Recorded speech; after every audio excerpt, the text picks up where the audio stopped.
बिस्मिल्लाहिर्रहमानिर्रहीम। अस्सलाम वालेकुम नादरीन, आप यूट्यूब चैनल देख रहे हैं। मैं इमरान खान हूँ। कुछ अहम खबरें हैं अब तक मैं शेयर करता हूँ। एक तो पाकिस्तान तहरीक इंसाफ के हवाले से खबरें हैं, PMLN और PDM की जमातों के हवाले से भी खबरें हैं, और इलेक्शन कमीशन ऑफ पाकिस्तान की खबर से शुरू कर लेते हैं। सुप्रीम कोर्ट ऑफ पाकिस्तान के फैसले के बाद इलेक्शन कमीशन ऑफ पाकिस्तान ने अपना इजलास बुलाया था।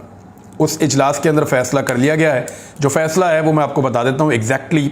इलेक्शन कमीशन ने सुप्रीम कोर्ट ऑफ पाकिस्तान के हुक्म के मुताबिक 14 मई को पंजाब में इंतखाबात करवाने का फैसला कर लिया है।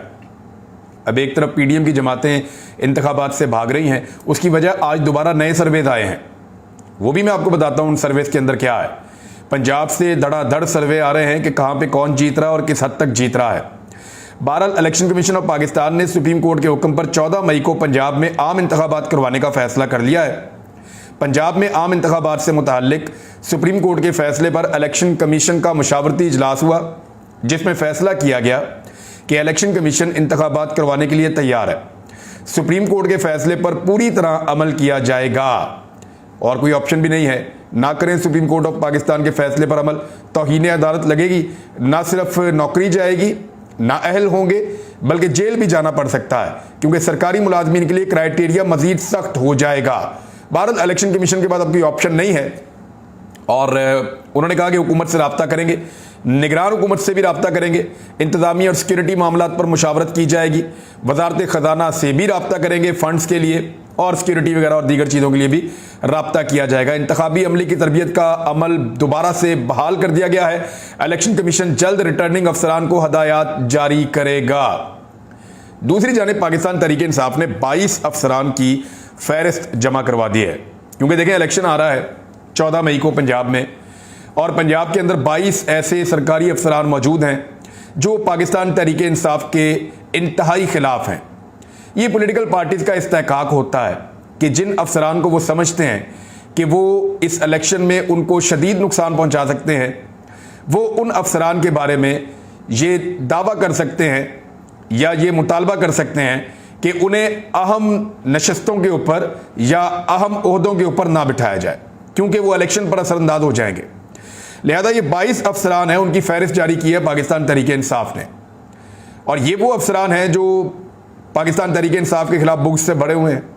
अब क्योंकि पाकिस्तान तहरीक इंसाफ ने इनके नाम पब्लिक कर दिए हैं, लिहाजा इन्हें इस बात का आइडिया है कि अगर दोबारा पाकिस्तान तहरीक इंसाफ की पंजाब में या वफाक में हुकूमत आती है तो इनको अहम ओहदे तो नहीं मिलने वाले, क्योंकि इन्होंने पाकिस्तान तहरीक इंसाफ के साथ जुल्म किया, ज्यादती की, गैर आईनी गैर कानूनी हथकंडे इस्तेमाल किए और बहुत दबाव डाला, पॉलिटिकल कारकुनों के साथ बड़ी ज्यादती की है। इसमें ज़्यादातर लोग जो हैं वो पुलिस वाले हैं। तो तहरीक इंसाफ का ये कहना है कि इन 22 अफसरान को सूबे से बाहर निकाला जाए या इनको अहम इंतजामी ड्यूटियां ना दी जाएं, क्योंकि ये सर धड़ की बाजी लगाएंगे और पूरी कोशिश करेंगे कि पाकिस्तान तहरीक इंसाफ इक़्तिदार में ना आए। अगर पाकिस्तान तहरीक इंसाफ इक़्तिदार में आ गई तो अगले 5 साल इन सरकारी अफसरान के लिए वो मौज मस्ती नहीं होगी जो इन्हें इस वक्त निगरान सेटअप में या इनको मिल रही है PMLN के सेटअप में। तो वो मौज मस्ती इनको दोबारा नहीं मिलेगी अगले 5 साल। तो सरकारी अफसरान अपनी सरधड़ की बाजी लगाएंगे। ना सिर्फ ये सरकारी अफसरान है, बल्कि एस्टेब्लिशमेंट के अंदर बैठे हुए कुछ लोग भी हैं, उनको भी डरावने ख्वाब आ रहे हैं। उन्हें ऐसे लगता है कि हालात उनके लिए मुश्किल हो जाएंगे, क्योंकि अरशद शरीफ शहीद वाले केस के अंदर डेवलपमेंट हुई है। वो जो डेवलपमेंट है वो मैं आपके साथ शेयर कर देता हूं, क्योंकि हमारे लिए सबसे इंपॉर्टेंट खबरों में से एक खबर वो होती है। अदालत ने आज खुद नोटिस जो लिया है शहीद अरशद शरीफ का, और उसमें आप सबका बहुत शुक्रिया। आप सब ने बहुत सारे खतूत लिखे थे अदालत को। हज़ारों खतूत जाने के बाद अदालत ने आज खुद नोटिस लिया था। एक कंपेन हमने सब ने मिलकर चलाई थी। तो अब उसमें अदालत ने कहा कि जुडिशल कमीशन भी बनाया जा सकता है इस मामले में, क्योंकि देखें कोई इंक्वायरी ठीक तरीके से की नहीं जा रही। जो भी इंक्वायरी के ऑफिसर्स हैं वो कोऑपरेट नहीं कर रहे, इंफॉर्मेशन फराहम नहीं कर रहे। यानी सादा सवाल है कि वो कौन था जिसने शहीद अरशद शरीफ पर 1.5 दर्जन के करीब मुकदमात पाकिस्तान के मुख्तलिफ शहरों में दर्ज करवा दिए थे। वो कौन था जिसने पाकिस्तान की सरजमीन को शहीद अरशद शरीफ के लिए तंग कर दिया था। ये मुद्दई कौन लोग हैं, उस वक्त उन DPOs को उन इजला के अंदर कौन दबाव डालता था, वो कौन से लोग थे जो फ़ोन करके ये कहते थे कि अरशद शरीफ के ऊपर मुकदमा दर्ज किया जाए। बाकी लोगों पे भी ऐसे ही हुए हैं। मैं इसलिए कहता हूं कि मुझे अगर अदालत बुला के सुने तो मैं तो बता दूंगा कि मेरे ऊपर किस किस ने मुकदमात कैसे कैसे दर्ज करवाए और कौन कौन लोग इसके पीछे थे। मुझे तो पुलिस अफसरान ने बताई हुई है ये बात कि हमारे ऊपर कितना दबाव और कौन लोग डालते थे। जब मैं गिरफ्तार था तब भी वो लोग वहां आते थे। लिहाजा शहीद अरशद शरीफ के मामले में बुनियादी सवालात कि उन्हें पाकिस्तान छोड़ना क्यों पड़ा, यूएई से उनको निकलने पर किसने और क्यों मजबूर करवाया, और फिर कीनिया में उनका कत्ल, ये जो बुनियादी सवालात हैं सबसे पहले पाकिस्तान से इंक्वायरी शुरू हो, उनके जवाबात नहीं मिल रहे। तो जुडिशल कमीशन तश्कील दिया जाएगा अगर तहकीकात पर अदालत को मुतमईन ना किया गया तो ये जो तहकीकात हो रही हैं ये तो कभी मुतमईन नहीं करेंगी। लिहाजा जुडिशल कमीशन की तरफ ये मामला जाएगा और इंशाअल्लाह जुडिशल कमीशन बनेगा और सच सामने आएगा कि वो कौन लोग हैं जो पर्दे के पीछे बैठकर इंसानों के लिए, पाकिस्तानियों के लिए पाकिस्तान की अपनी सरजमीन तंग कर देते हैं और फिर उन्हें बहुत मुश्किल हालात का सामना अपने मुल्क में करना पड़ता है। शहीद अरशद शरीफ भी इसलिए पाकिस्तान से गए, साबिर शाकिर भाई भी इसलिए गए और मुईद पीरजादा भी इसलिए पाकिस्तान से बाहर गए और बहुत सारी अहमद नूरानी हैं, बेशुमार मिसालें हैं। तो ये कौन लोग हैं जो पीछे पड़ जाते हैं और ज़मीन तंग कर देते हैं। मरियम नवाज साहिबा ने एक कन्वेंशन किया है वकला का और वो वहाँ गई तो ऐसा लग रहा था कि बड़ा ज़बरदस्त इस्तकबाल होगा। 7 से 8 वकीलों ने उनकी गाड़ी पे फूल फेंके। छत के ऊपर किराए के बंदे थे जिन्होंने ऊपर एक चादर के अंदर फूल इकट्ठे किए हुए थे, वो बाल्टी में भर भर के उनकी गाड़ी के ऊपर छत से फूल फेंक रहे थे। और पुलिस ज़्यादा थी, मीडिया ज़्यादा था, वकला कम थे। वकला की तादाद मरियम नवाज के कन्वेंशन में, जो मरियम नवाज ने बोला वो तो ऐसा है ही नहीं कि उसके ऊपर डिस्कस किया जाए, क्योंकि वो तो अदलिया के ऊपर अटैक कर रही हैं कंटिन्यूसली। यानी इस मुल्क के ऊपर आप किसी जर्नैल पे तनकीद कर दें तो आपके लिए ज़मीन तंग हो जाती है इस मुल्क की, लेकिन आप जजेस को बेशक गालियां देते रहें, जो मर्जी करते रहें, आपको कोई पूछने वाला भी नहीं होता। ये क्यों है? क्या ये सारे इदारे मुल्क के नहीं हैं? क्या इज्जत तमाम इदारों को नहीं मिलनी चाहिए? और अदलिया तो एक बहुत बड़ा इदारा है, फौज से तो बहुत बड़ा इदारा है, उसकी बहुत ज़्यादा इज्जत है, तो इसलिए मेरे ख्याल में अदलिया की इज्जत का एहसास होना चाहिए। मरियम नवाज साहिबा ने अदलिया पे तनकीद की है, इमरान खान पे तनकीद की है, उन चीज़ों को एक साइड पे रखें, लेकिन आप ये ज़रा तस्वीर देखें। ये कन्वेंशन का एक हॉल था जहाँ पे सैकड़ों कुर्सियाँ रखी गई थी कि मरियम नवाज आएंगी तो आकर खिताब करेंगी। उसके बाद हुआ ये कि वकला पहुँचे ही नहीं। इतने वकला को फ़ोन किए गए, इतने राब्ते किए गए, वकला ने दिलचस्पी नहीं दिखाई, वो नहीं आए। हालांकि इमरान खान साहब के जितने वकला कन्वेंशन मैंने देखे हैं वहाँ मैंने ये देखा कि ना सिर्फ कुर्सियाँ भर जाती हैं, बल्कि वकला खड़े होकर एक दूसरे के साथ रश के अंदर पूरा का पूरा हॉल भर कर इमरान खान साहब की बात सुनते हैं, रिस्पॉन्ड भी करते हैं। मरियम नवाज साहिबा को ये सहूलत मैसर नहीं आई। किया यह गया कि पहले एक चादर लगाई गई, हॉल को 2 हिस्सों में तकसीम किया गया। वजह यह थी कि उनको आइडिया हो गया इंतजामिया को, वकला को, कि ये तो भरा ही नहीं जा सकता, तो जब ये भरेगा नहीं तो खाली कुर्सियां बुरी लगेंगी। तो उन्होंने क्या किया कि बैक साइड पे काली चादर लगा दी कि वकला खड़े होंगे, काले कोट के अंदर काली चादर मिक्स हो जाएगी तो हम कहेंगे जी बहुत वकील हैं। लेकिन हुआ ये कि पीछे वाला हॉल तो वैसे ही खाली था आधे से ज़्यादा, जो आगे वाला 30% उन्होंने रखा था वो भी तकरीबन आधे से ज़्यादा खाली रहा। तो इस तरह वकला ने दिलचस्पी दिखाई नहीं मरियम नवाज साहिबा के प्रोग्राम में, लेकिन हिम्मत की दाद देनी चाहिए और लीडर्स को हिम्मत नहीं हारनी चाहिए। मरियम नवाज साहिबा के पास लोग नहीं आ रहे, पॉलिटिकल पार्टीज पे अच्छे और बुरे वक्त आते रहते हैं। बेशक ये उनकी अपनी हरकतों की वजह से ये वक्त आया है, क्योंकि बूट पॉलिश कर करके उन्होंने अपना नैरेटिव ही बलडोज कर दिया, वोट को इज्जत दो का बयानिया।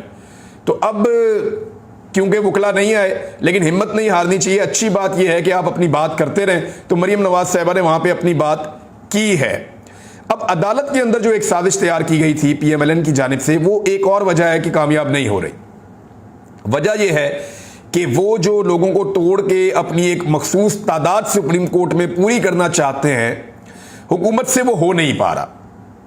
जजेस की ज्यादा तादाद जो है वो आइन और कानून के साथ खड़ी है। जजेस की ज्यादा तादाद जो है वो अवाम के भले के साथ और पाकिस्तान के फायदे के साथ खड़ी है। बहुत थोड़ी तादाद में जो है वो मतलूबा सहूलत मैसर है PMLN को, और उसकी वजह से वो अपनी साजिश में कामयाब नहीं हो पा रहे। वो जो बलूचिस्तान फार्मूला था वो नहीं कर पा रहे, नवाज शरीफ साहब जो 97 में करना चाह रहे थे वो नहीं कर पा रहे, तो वो उनसे हो नहीं रहा। Bharat election commission of Pakistan ने शेड्यूल जारी कर दिया है और पंजाब इंतखाबात 14 मई को होंगे।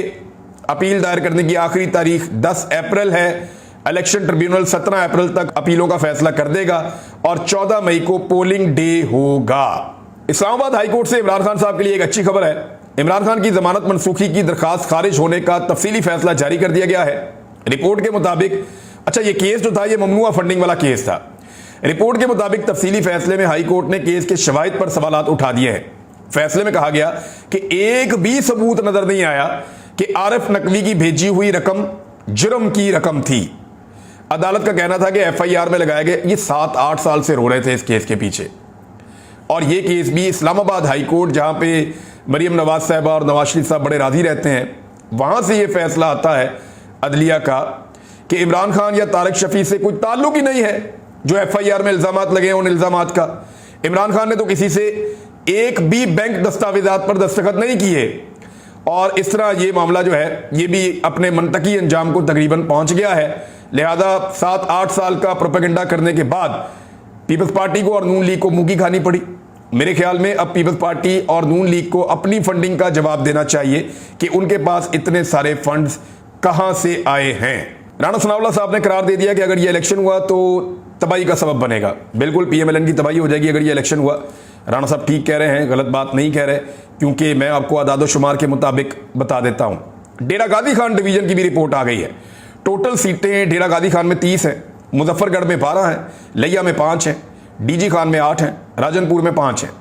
30 में से 25 पाकिस्तान तहरीके इंसाफ जीत रही है, 1 सीट PMLN जीत रही है, 2 सीटें आज़ाद उम्मीदवार जीत रहे हैं और 2 सीटें दीगर उम्मीदवार जीत रहे हैं।